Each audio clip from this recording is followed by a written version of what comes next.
Hey there, guys. Mike here. Mike's DVDs and Blu-rays collection is back.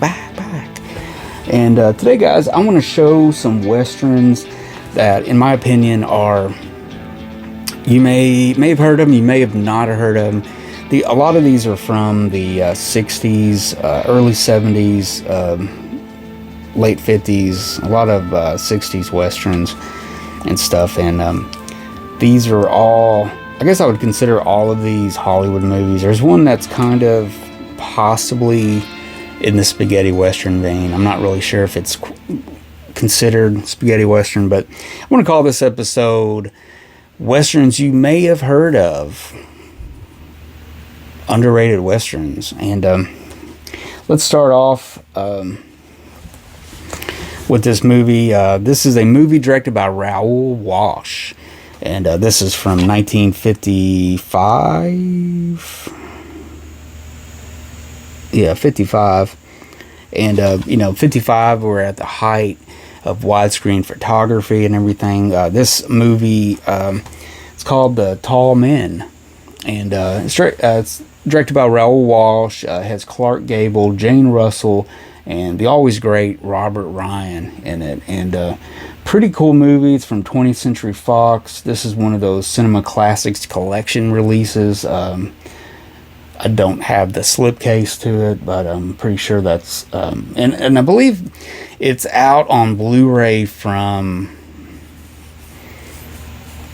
what is it? The company that went out of business. But anyways, it's on Blu-ray and stuff, but those copies tend to be up there in price. But I got one of the older DVDs of it here, in the past couple months, and I enjoyed it. I thought it looked good. Clark Gable is really good in it.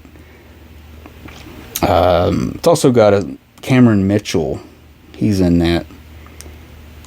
Kind of a younger Cameron Mitchell, which, he would go on to make a lot of movies, especially in Italy too, even. And the script was co-written with Frank Nugent. Frank Nugent was known to make he's been a part of some really good westerns. He's a really good writer, did a lot of good stuff around this time period and stuff. So yeah, The Tall Men, pretty cool. If I think of that, the Blu-ray label, I'll shout it out. Next up, this is from Umbrella Entertainment. I think this is I'm not really sure if this is connected with Imprint. This was kind of what Imprint was before, but Umbrella Entertainment, which is basically an Australian label. So this is they have a whole series of these on westerns, and they're called the 6-Shooter Classics, and this is one of those. And this is a movie called Incident at Phantom Hill, and you probably definitely never heard of it.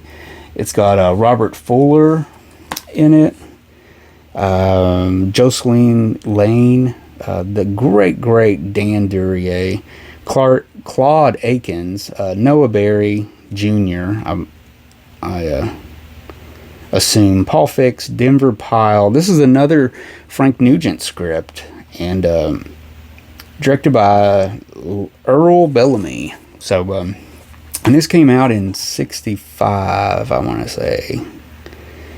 64, 65, somewhere in there.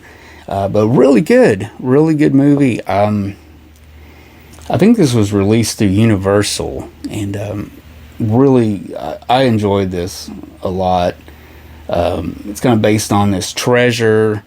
There was a gold shipment robbery towards the end of the Civil War. The gold was supposed to go, I think it was Northern Gold, I believe, and some renegade Southerners basically tried to intercept the gold and kind of take it back to the South, but I think all that was just a ruse for them to get the gold themselves and hide it and stuff. So it turns into this, lead me to the gold and all that good stuff. But yeah, really good movie. Some good performances in it. I haven't really seen a lot of movies with Robert Fuller in it, but he was pretty good in it. Of course, I love Dan Duryea as a just character actor supreme. I mean, he's in so many good movies.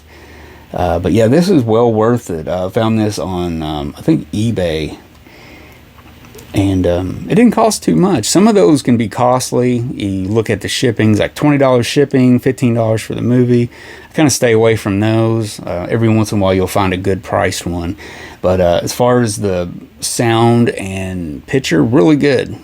Pretty sharp and everything. And I want to say this is, was it color or black and white? I can't remember. Oh yeah, it's color. It was in color. But yeah, really good movie. Great looking. It's got a lot of... Didn't look like a cheapy B. I guess it was considered a B movie maybe at that time, but it didn't look cheap by any means. So it's really good. Incident at Phantom Hill. Now next up, this is a movie that I heard of that, you know, Yul Brynner was needing some money. So he did this movie. This is based on a book by Louis L'Amour. And... I mean, I like Leonard Nimoy, but I think he was kind of miscast in this movie. But the movie I'm talking about is Catlow. Another one of those 60s, early 70s westerns that, you know, you come across and you're like, what's that all about? And everything. So I got this one. It's pretty good. Yul Brynner, Richard Crenna, Leonard Nimoy, amongst others. This was directed by Sam Wanamaker. And like I said, it's based on a Louis L'Amour novel. I don't know, Yul Brynner was just way too cheery in this movie. I don't know if he was happy because he was getting a big check. I don't know, but Leonard Nimoy was kind of like a bounty hunter that's trying to bring in Yul Brynner. And I don't know, he was just looked so out of place. He just looked out of place in the West somehow. I don't know.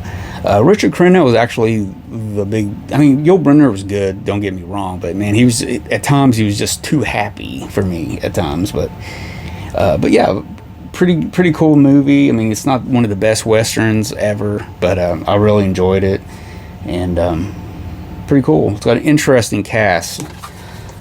Catlow. It's definitely got a interesting cast, I can say that. Next up, this is a movie that stars Richard Crenna, and this is the one that it's like, is this considered a spaghetti western-ish? I think it was filmed over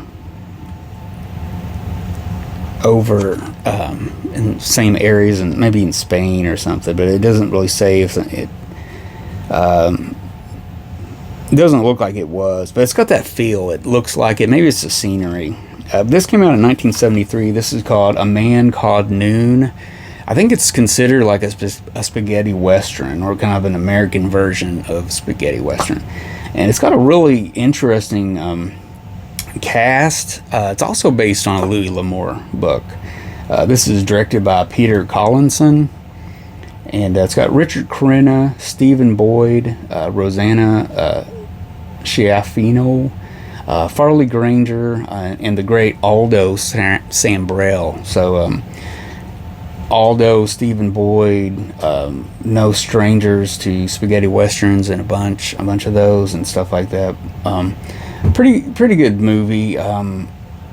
It seems like it starts to run out of steam in parts and stuff. I mean, it's 98 minutes. I don't know if they could have added something to it, maybe worked on the script a little bit, but for the most part, it's really good. It's got a great cast in it. I think Farley Granger is kind of over the top in this movie, I believe, but otherwise really good. Stephen Boyd's good as always.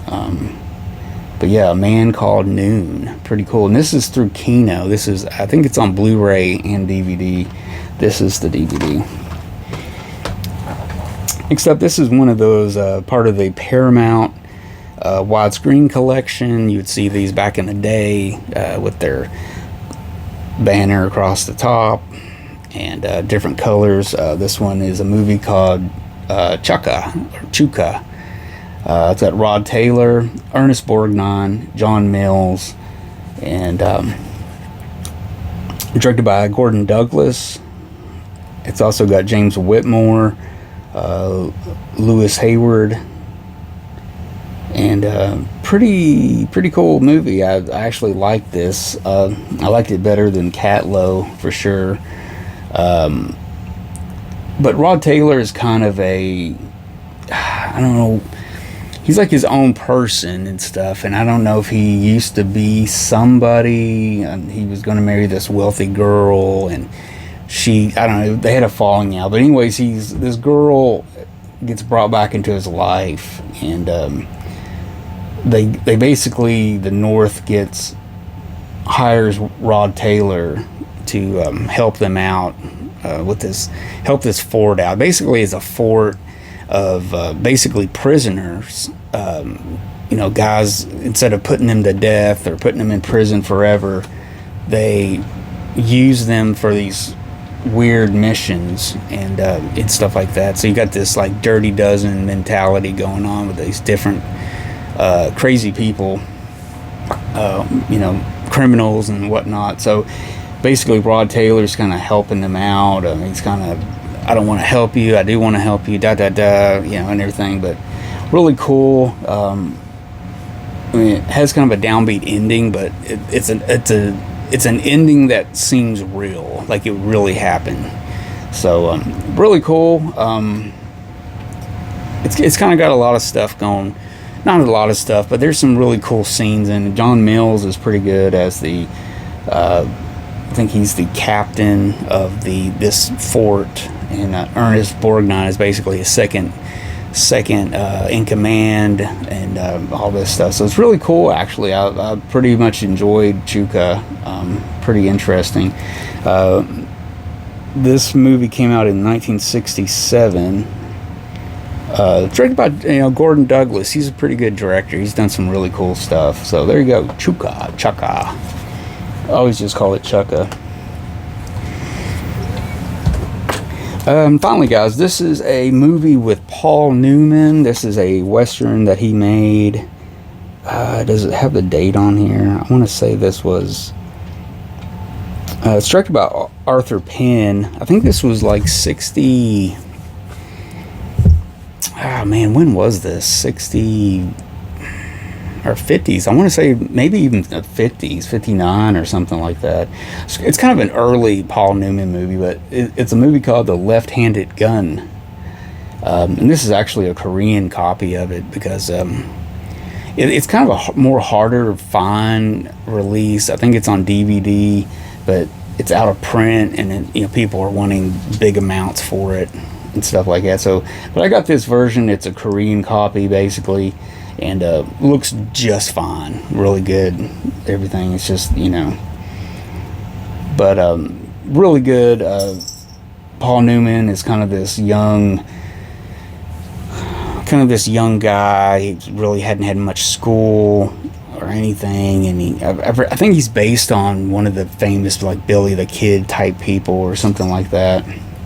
And he meets up with this guy who's a kind of a cattle drive guy. He's running, he meets up, starts helping him out, befriends him. He's kind of like a father figure to him. He's never really had a father figure. This other rival, somehow or another, this group of people doing the cattle drive gets mixed up in town with a feud, basically, between these two people.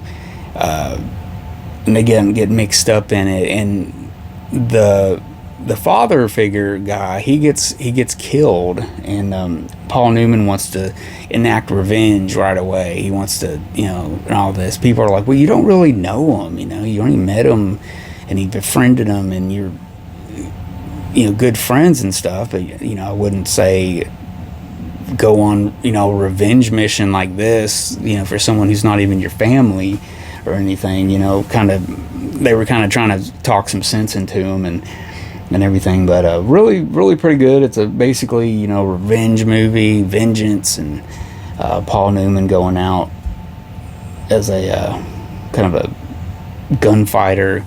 I'm trying to think of what it's based on. He's loosely based on one of the more famous outlaws. I want to say Billy the Kid. Maybe it's not. But it's directed by Arthur Penn, who did Bonnie and Clyde and Little Big Man and stuff like that.